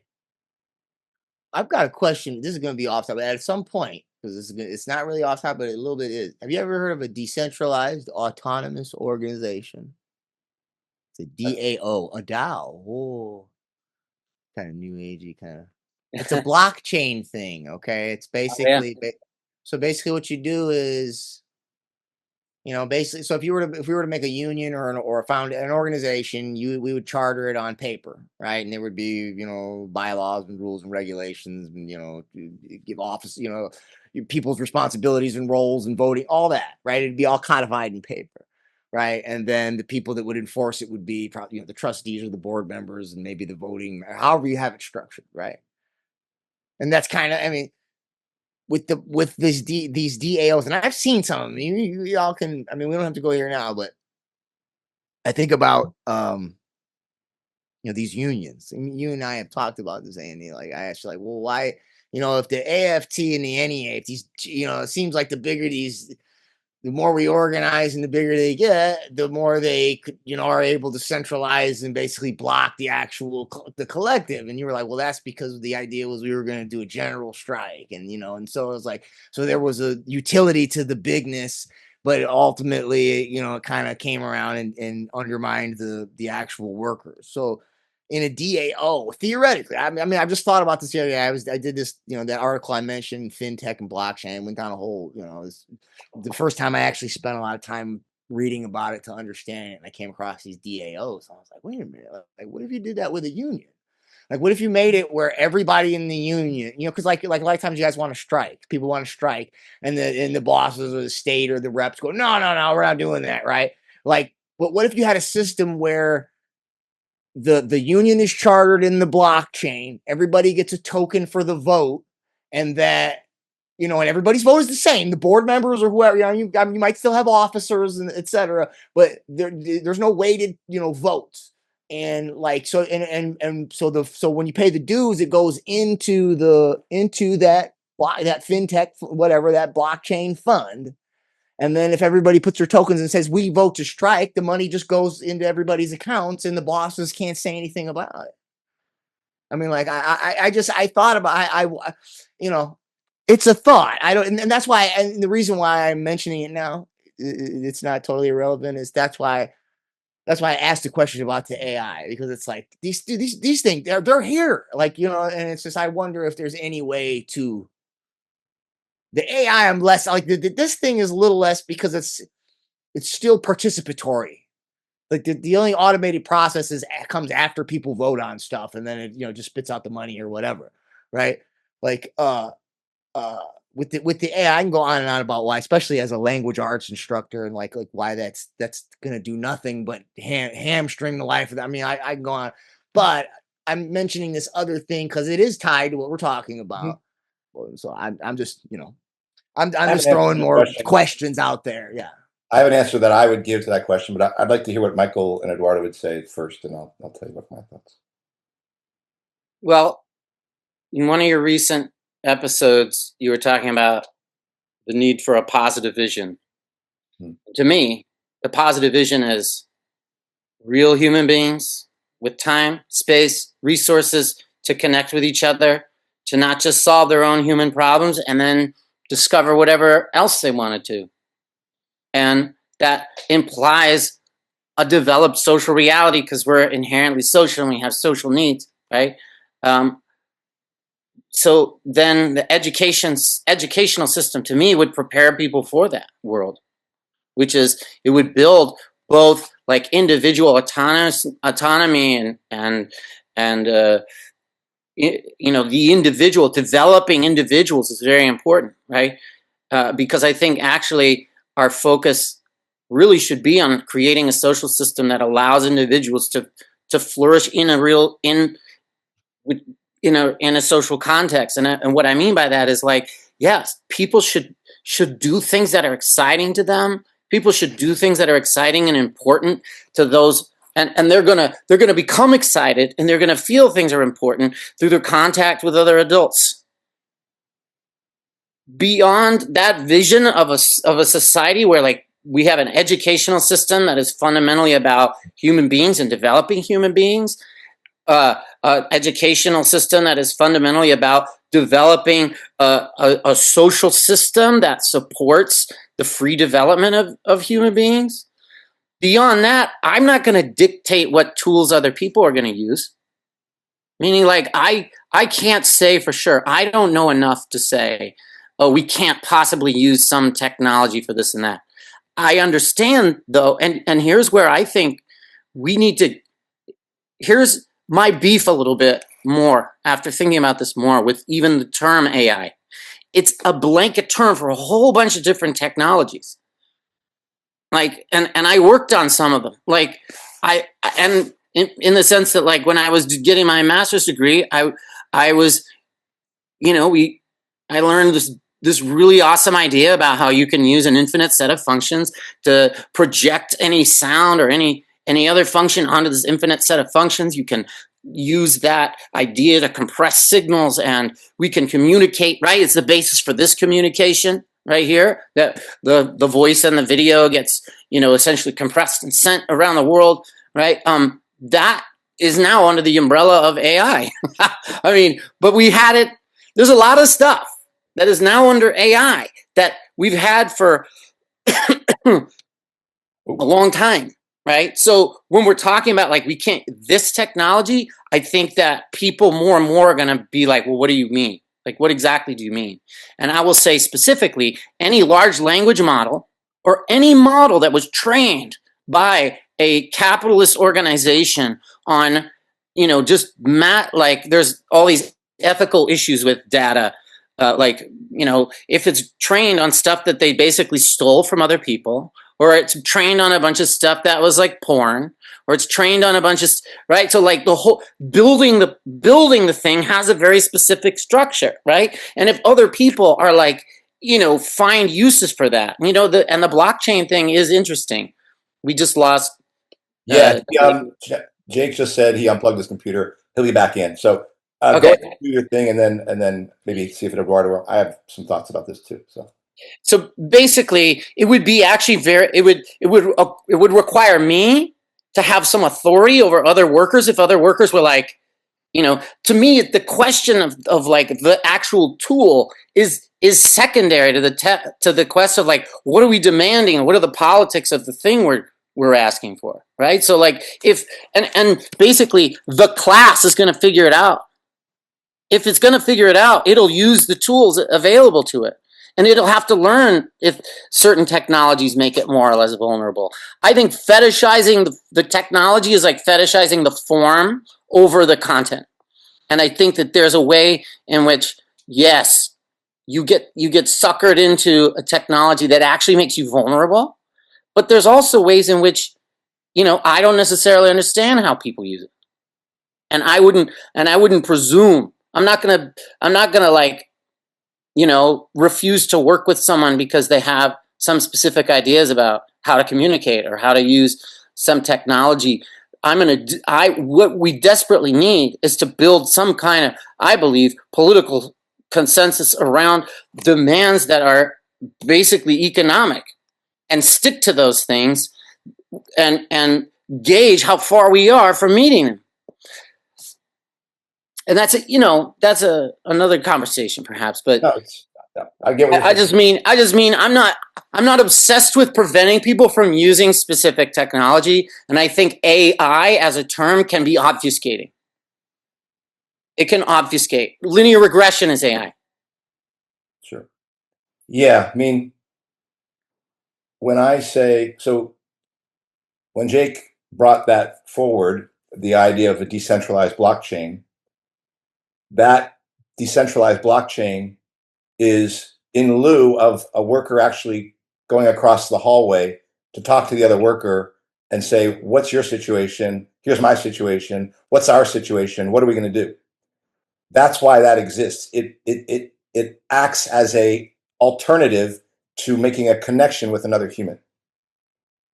And so it therefore destroys whatever energy, and again, when people talk about strikes, mostly they're talking about reforming capitalism. When Marxists talk about strikes, we're talking about the part of the energy that makes revolution possible. And it's the act of both, it's the collaborative act of creation combined with the collaborative act of defense. Creation of another society, a society based on human need rather than profit. But human need can only be decided by I believe, can only be decided when humans know themselves and know each other. And this technology is designed to make both those things less. Like, it's not designed to bring us together. It's like, so my credit union that I'm part of basically changed its terms of services, which I've said yes to and yes to and yes to before, but they finally went a bridge too far. And I said, no, I'm done using this. Now I'm going to go into the bank and cash my check. And I've been doing that for the last month, 2 months actually. And I'm like, it takes longer, but I know some of the people in there. Like, I know them, I see them, I like, and it's a different experience that actually does take longer to do. I actually believe for workers to become revolutionary as a class, that is a process that they have to go through physically together. That will actually mean, I believe, that they will have to eschew this technology. It's not about me saying you can't use the technology. They're going to do what they're going to do. I would say if workers planned on making a revolution and they were going to try to use this technology to do it, I believe they're literally inviting the enemy into their process of trying to make social change. And they are undermining the possibility of them doing it by bringing this infrastructure into it. So my belief is that we're going to have to do it with pencil and paper and handshakes and letters, and talking to each other. I don't believe we can do it through this medium. Like, because I think this medium was designed to make us less revolutionary and less a threat, in terms of the ability to know one another and to physically be our physical selves and be knowing who each other are physically. Because I think it's meant to produce a replacement. And I agree with you, Michael. AI is a catch-all for that, but I believe AI synthesizes the very process that in order to develop AI, you must alienate humans more deeply. And those two things are not disconnected from each other. It's not just a byproduct. It is an actual, if in almost religious terms, it's a soul stealer. It's there to steal your soul. And that's the way I think this infrastructure is being built. And AI for me is a stand-in for its night, for the strongest tool that our enemy is producing to disembowel us and to disempower us. And that's why I speak of AI in that way, because it is a synthesis of many things. But I believe this whole technology infrastructure of phones, of computers, and things like that is a revolution killer. I mean, I generally lean towards that. I mean,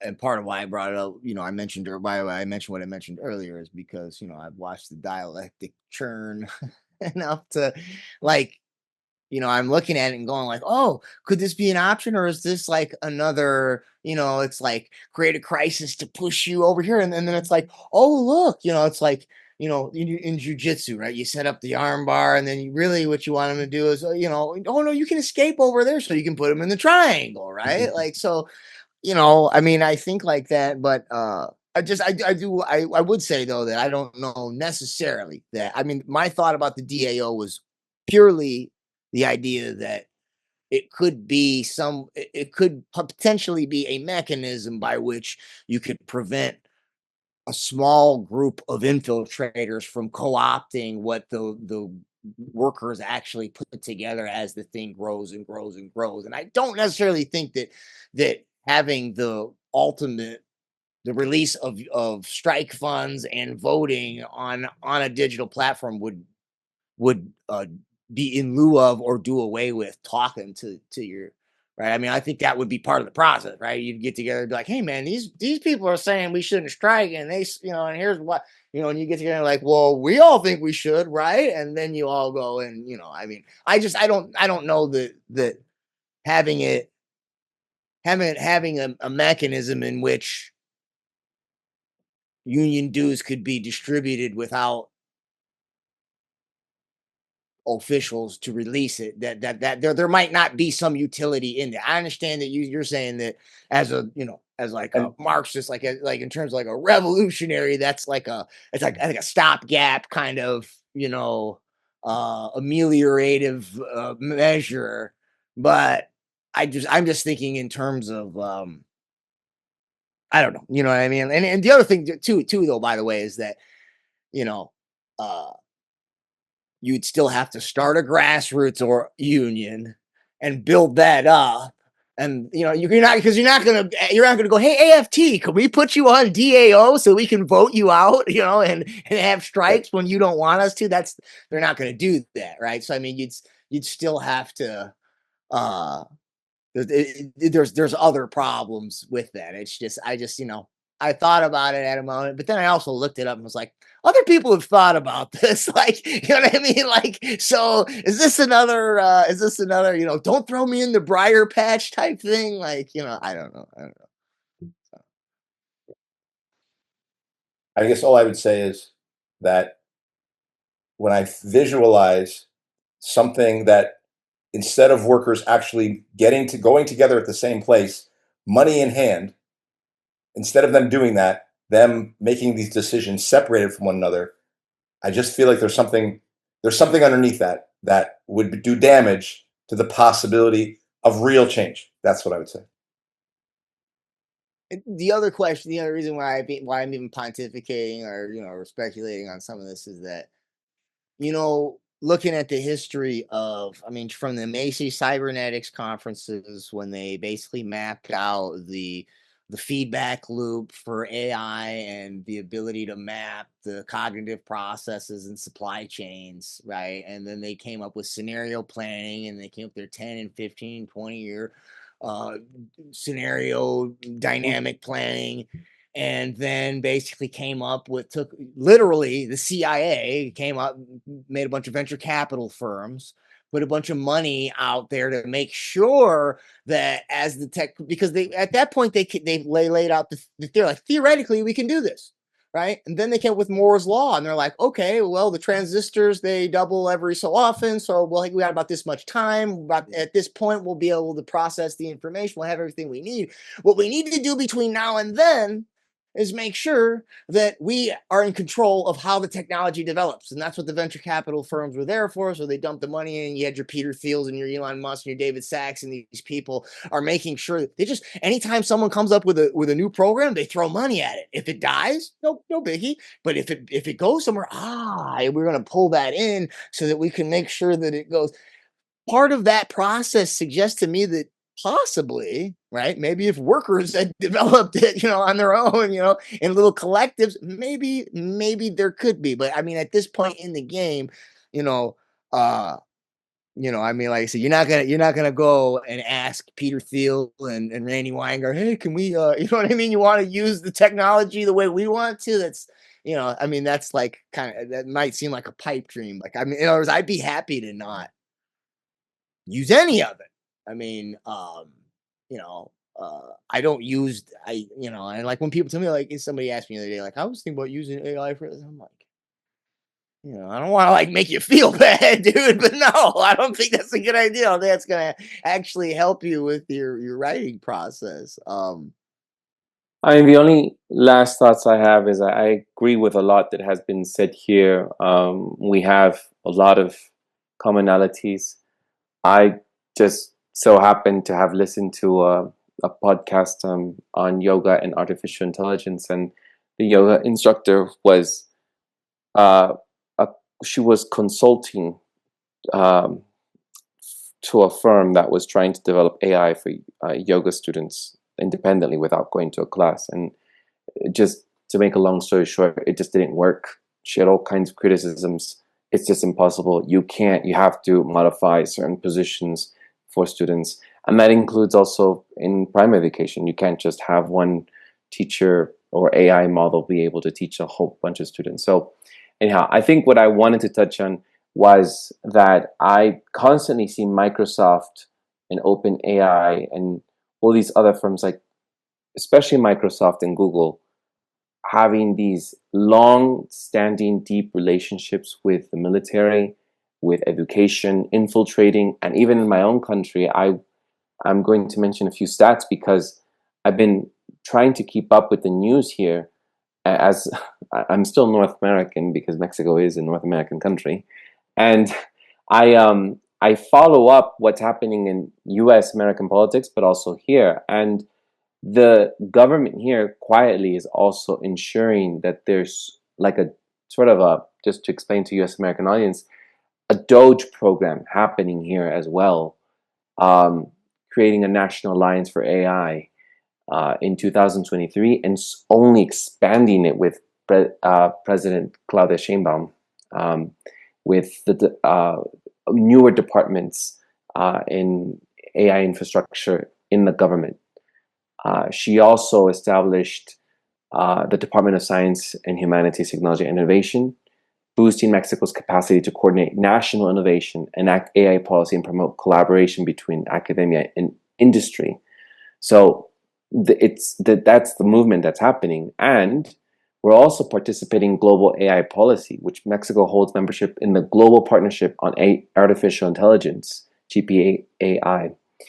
And we've also been recently a signatory to the AI Action Summit's statement for inclusive and sustainable AI, co-hosted by France and India in early 2025. So I'm just mentioning this because there are initiatives happening not just in the USA, but this is expanding. And as Jake's saying, where are we? Have we passed the time or the limit for us to stop? I don't know. And Microsoft has an ambitious AI expansion here, committed to $1.3 billion over the next 3 years in Mexico, and where I was living, not in Querétaro, which is now becoming a smart city and AI center. So there are investments happening there, and in all areas. I could continue the list, but I don't want to take much more of our time because I think we've gone over now 2 hours. But there are just AI in the justice system. There's in government, in social and cultural initiatives, everywhere that I can list. However, I guess Jake asked an important question: Are we able to stop it, or are we able to? Where are we at when it comes to thinking about what impediments we can hold back AI? One of I the think how much it's integrated into culture now. Go ahead, Michael. One of the things that Harry Braverman talks about in his book, Labor Monopoly Capital, is the difference between technologies that are developed by and for master craftspeople and technologies that are developed by bosses. And so, those can be two very different things. To me, the central question is who has the power and the time and the resources to develop a labor-saving technology, and what is the purpose, right? So to me, it's not about the technology itself. It's about the social power to shape what comes next. And in terms of, I think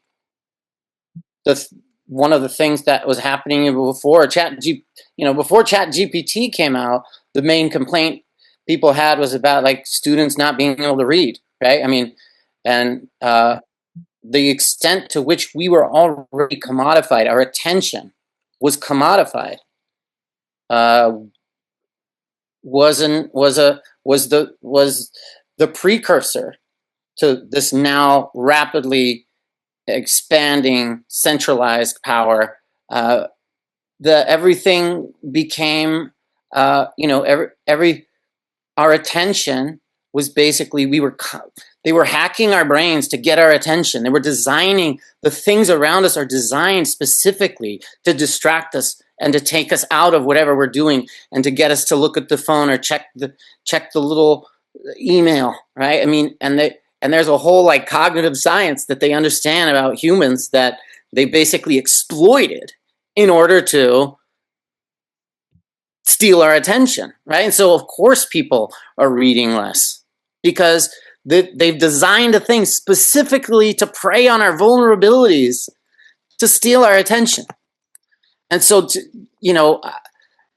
level of saturation of that technology to me means that if there's going to be a worker identity that's created, it's going to come organically out of people's experiences. And there are people who learn to be communists online. I don't know. I don't know. But I know that we're not in charge of how people use the technology. Right? We don't have, like, we need a movement with authority that can say this is how we're gonna with some kind of authority over how the resources are used, period, before we can even say what technology people do and do not use. So I mean, I agree that the thing that we have to build, and we talked about this, is the thing that has to be built is trust between real people. And I don't know if somehow technology can play into that. I know like some really transparent voting stuff certainly might undermine the fucking union bureaucrats' chicanery with their shifty manipulations. And, I don't know. I'm not going to I can't dictate that to the movement, but I know that the human material that is now within a saturated kind of technology is gonna have to, the section of it that's conscious and becomes politically convinced is gonna have to build something that becomes politically convinced and conscious, right? So like the discipline to put your phone down comes to me after being politically convinced.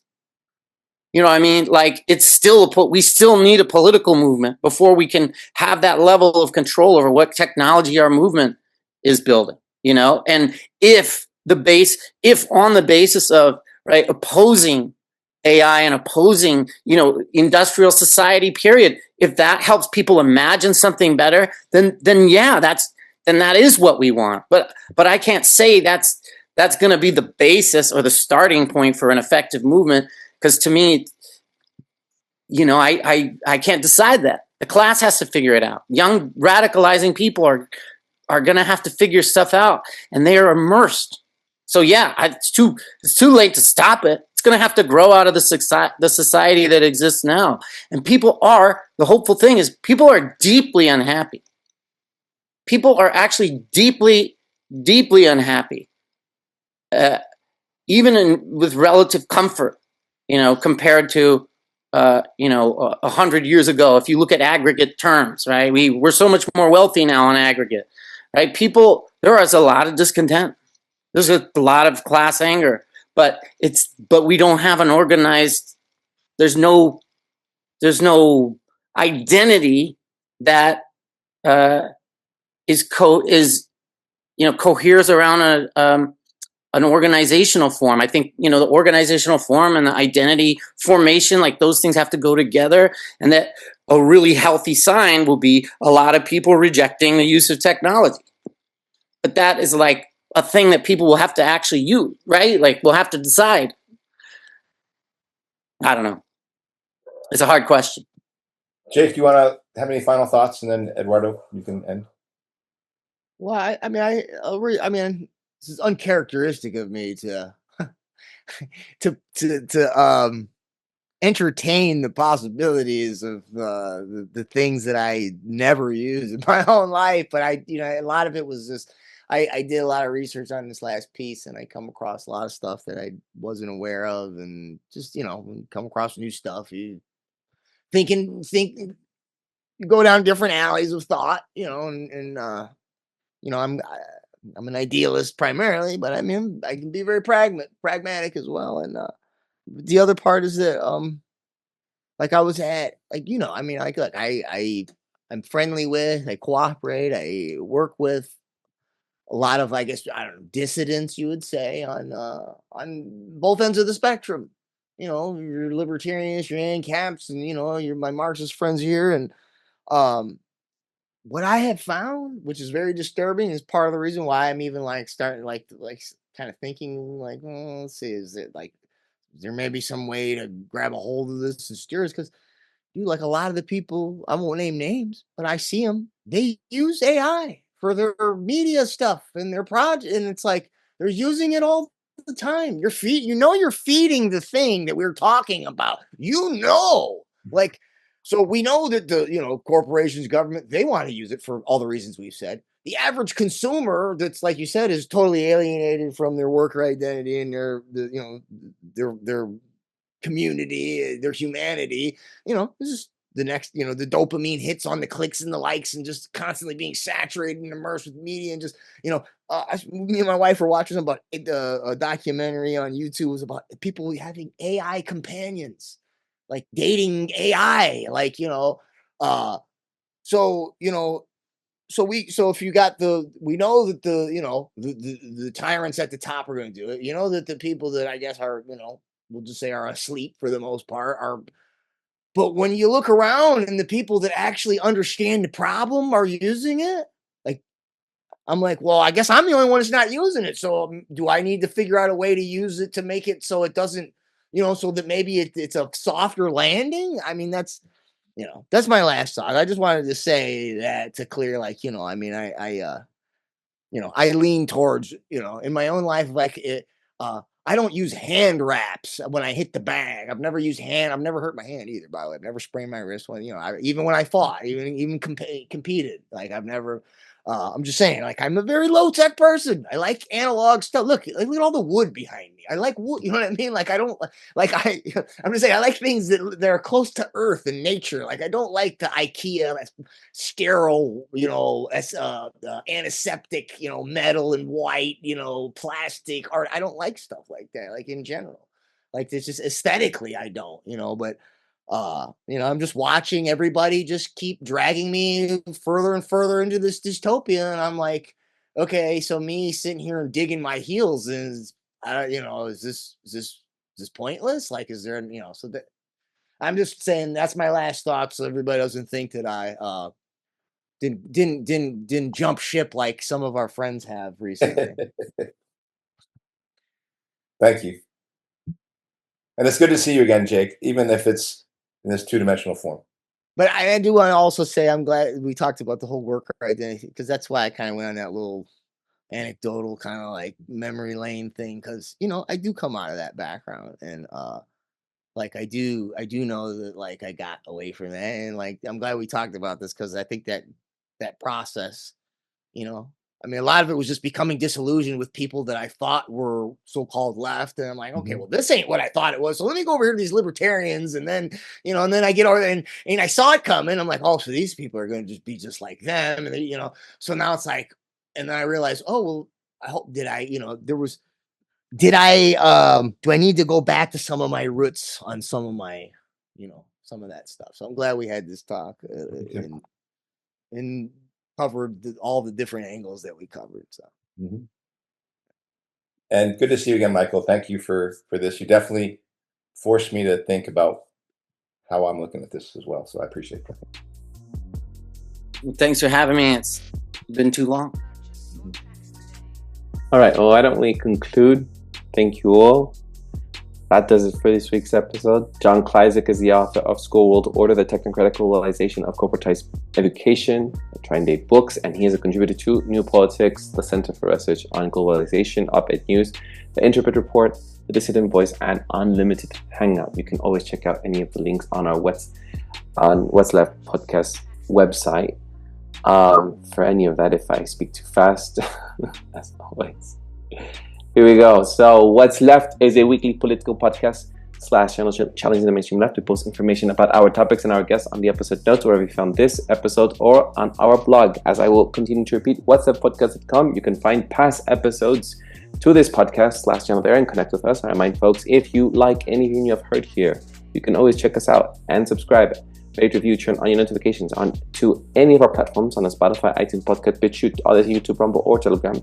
You can find our blog and any of those links in the episode notes wherever you found this episode. If you would like to give us feedback about something you've heard or suggest something for us to cover, such as people have done, contact us to our blog. I'm Eduardo with co-host Andy Lipson and Michael Hoffman. Thank you all. And my social media handle is @Eduardo. Thank you all for listening. Ciao.